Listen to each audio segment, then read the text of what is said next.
welcome back to Double Down University. I'm back at you guys with another college basketball prospects video. And today I will be going over the two late games. The first game is the Nebraska versus the Wisconsin game, as well as the USC versus Oregon game. So let's get into it. The two props I have for you guys is Mr. Tamanaga over 13.5 points, as well as Boogie Ellis over 17.5 points. So let's get into it. So first off, I always like to look at the spreads and then the matchups. Now these are two of the best games on the board as far as spread wise. Should be a close competitive game, and it should be come down to free throws or just late game fouling as well. And I basically told you guys, if you guys been watching the channel, my theory on late game fouling and why you want small spreads as opposed to bigger spreads. But the first game, which is the Wisconsin game, has a 1-point spread. Let's see if I can find that for you guys. Yep, so right here, Nebraska versus Wisconsin has a 1-point spread, and Wisconsin is a small favorite by 1 point. And then also we have the USC versus Oregon game, which is a 2.5-point spread, if I believe. Let's see, yep, it is a 2.5-point spread, favorites slightly to Oregon. And both games, this has a 148-point total, so it should be a good spot for points as well. But let's dig into the matchups and find the advantages that we have for both of these players. So for USC, they have advantages across the board at all three levels: 3-point, mid-range, and their proximity. With them, they are a team that is struggling for shooting. They don't have a lot of shooting, and I think that with Collier being out, and I'll show you guys. So Isaiah Collier is out. He's supposed to be a projected top 5 pick in the draft. And he's been out for a little while now, probably like a couple games or so. I think that the usage rate for Boogie should go up, and he should be in a really, really good spot to score and be able to provide that scoring to keep his team in this game. And then also, they play at the 125th pace in the country, as well as 148. So it should be a back and forth end-to-end game with a lot of possessions, the way that both of these teams play. And then granted, both teams have the 3-point percentage advantage as well on both sides. So you should see a lot of 3-point attempts going up in this matchup. You can hedge and take his points and rebounds as well. If you need that security blanket of him being able to grab a couple boards to be able to lower his point load as well. And I'll show you guys his matchup. Let's see here. So with both of these guys, they're pretty high on the usage rate for both of their respective teams. For Boogie Ellis, he attempts 13 field goals a game. He has a 25% usage rate, which is the highest on his team. Like I said, non-Isaiah Collier, so being as though he doesn't play, a lot of his usage will go to Boogie. And then for Tamanaga, he basically has a 24% usage rate, and he takes 10 shots a game. And Rink Meisk, he basically has a 23% usage rate, so just slightly better for Tamanaga. And then also let's look at how they get their shots. So for Boogie Ellis, he takes 22% of his shots at the rim, and then he converts 56% of his shots at the rim, which is really, really good. You want anything above 50% or close to it. And the thing that that drove me towards him is he's the best 3-point shooter on the team. As you can see, he takes 54% of his shots are threes, and he makes 45% of those, and 40% is really, really good. 43% is elite, and he's super elite at 3-point field goals made. And then as well as mid-range, he's not a big mid-range shooter. He only shoots 35% from the field on anything type of mid-range jump shot. So I want to look to him towards points in this to pull his team through. And then also what I did was I looked at all of the matchups in which he went over Boogie Ellis in.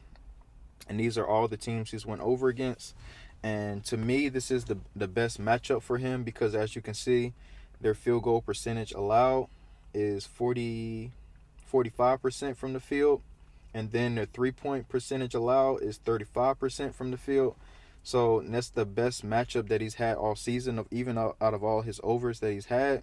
This is the best matchup for him. As you can see, they're closer to the 47%, which is the easiest matchup, meaning they're allowing a lot of field goal attempts as well as 3-point percentage as well. So I really like him in this spot with Oregon. I think this is one of the, like I said, is one of the easier matchups for him, especially scoring wise. And then same thing with Tamanaga.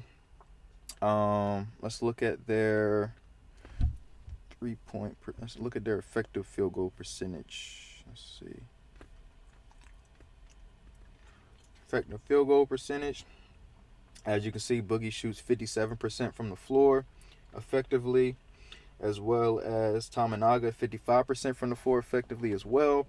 And then for Tamanaga's matchup, like I did the same thing for him, took all his overs and figure out, how does this matchup rank against all of the teams that he went over against.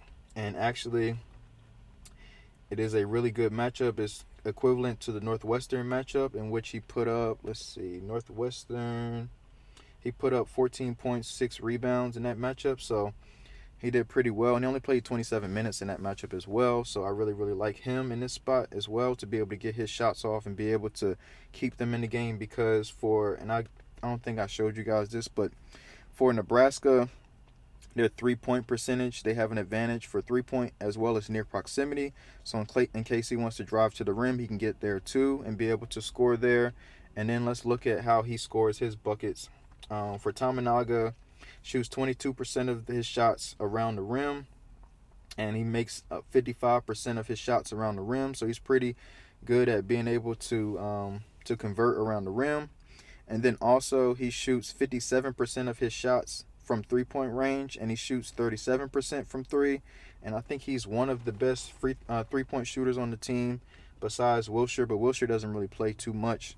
So he's pretty much locked-in starter. Tamanaga, along with Mike's as well. He shoots 35% from three, and then Bryce Williams shoots 38% from three. But then also another reason why I went with Tamanaga, because if it leads to an event where he gets fouled, he shoots the best free throw percentage, on the team at 87%. So I really, really like that for him as well, to be able to convert his free throw chances if he's due get to the line, because I know that in this matchup neither team really fouls too much. As you can see here, that Wisconsin is 45th in keeping opponents off the free throw line, and then Nebraska's 9th at keeping opponents off the free throw line. And also what this means too as well is that both teams are least likely to be in super foul trouble of the little ticky-tack fouls and things of that nature. But I know that Nebraska's coach has pretty much expressed trying to be physical with Wisconsin, because in their last matchup they wasn't physical with Wisconsin and they lost that game because they didn't bring the physicality to the game as well. So I really, really like these two players. And then granted, Wisconsin plays at a really super slow pace, but they are super efficient in their shot making. As you can see, they have a three-point advantage, and they also have field goal attempt rate advantage as well. So I think that both teams will be able to go down the court and score on each other's defense, because both defenses aren't super formidable. As you can see here, especially three-point wise, they're not formidable at all. But I just think Tamaga going to be able to hit his line of going. So those are my two for you guys. I have Tamanaga over 13.5 points, and I also have Boogie Ellis over 17.5 points. I appreciate you guys. Please like, comment, subscribe, and I'll see you guys later.